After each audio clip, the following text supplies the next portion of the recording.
Hello everyone, my name is Brian Parr and I work as the agronomist for Legacy Hemp. Today I'd like to provide you with some suggestions for additional research topics as it's related to industrial hemp for grain. Today I'm going to talk about planting dates and weed control strategies as it's related to excess moisture. However, I'd like to also emphasize the need to develop a disease rating scale for many of the commercially available cultivars that are on the market today.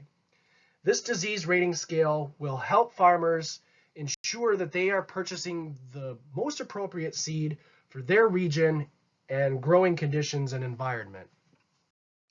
So when we look at excess moisture, we can say that excess moisture has by far been the #1 leading cause for crop failures amongst the farmers we work with.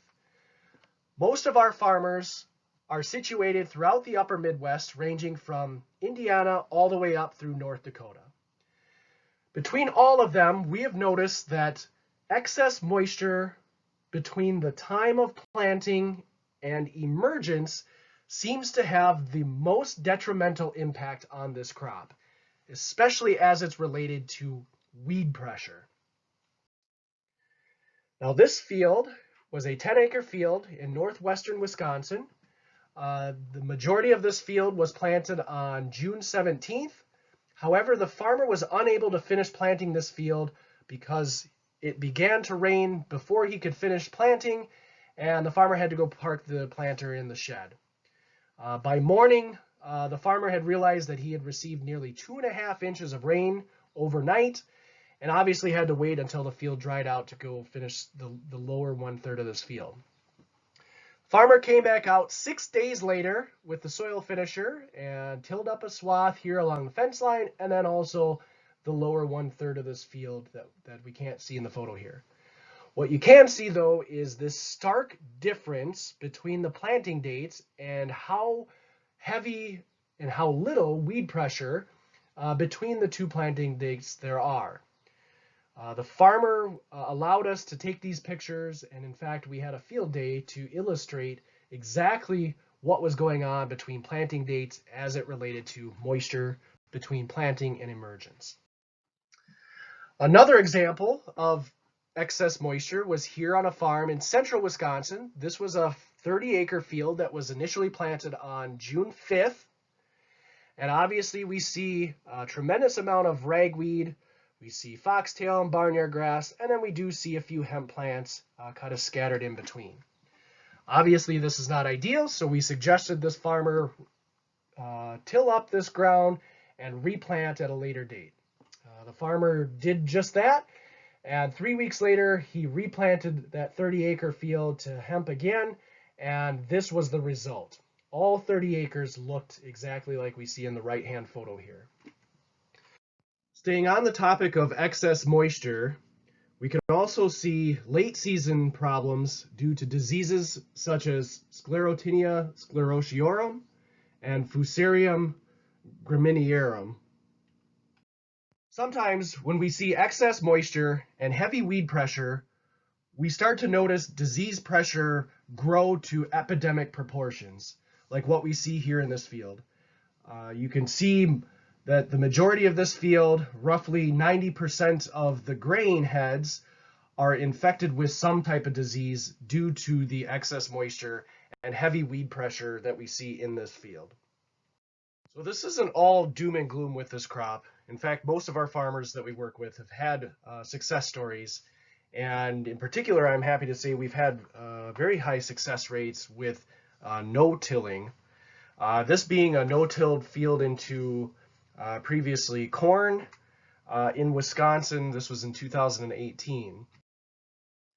This is that same crop no-tilled around the time of pollination. Just another photo of the same crop at that same time of pollination. And this would be the same crop at the later stages of pollination. Now this happened to be a no-tilled hemp into previous corn stubble that was planted to annual ryegrass in the spring, which was terminated with a herbicide prior to planting the hemp. This is that same field, just looking underneath the canopy. We see very little weed pressure, and we do have a pretty good stand of the hemp as well. This is the same hemp field, just a picture alongside of the corn to give you a reference of the height of the plant and what it looks like from above ground. Here's a no-till hemp field planted into previous crop of canola out in Montana. Just a little different picture of the same field. Now this is a no-till hemp planted into roller crimped winter rye in Illinois. It's the same field, just a different area of the field. And then here we can see that there was a swath left that was of previous soybeans compared to the roller crimped rye. We are definitely seeing a better stand of hemp in where we're not planting the winter rye. Now this could be due to allelopathy. It could be due to so much residue out there. There's several things going on here that we just need to study a little bit more. So going forward, I think it will be important for each state to establish early and late planting dates for a comparison of not only yield, but also weed control. We also need to look at developing weed control strategies such as field selection, planting dates, crop rotations, cover crops. I think it's going to be important that we watch weather forecasts to make sure we're not planting this at a time where we will receive heavy rainfall immediately following planting. We also need to look at the use of burn down herbicides or mechanical weed control equipment such as the rotary hoe or tine weeder.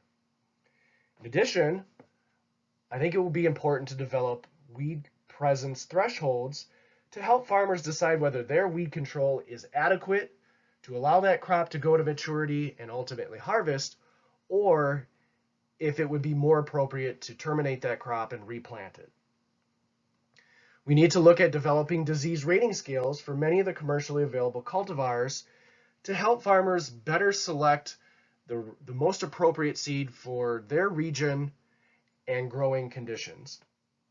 And then lastly, we need to look at developing best management practices for those who would like to grow hemp in a no-till situation.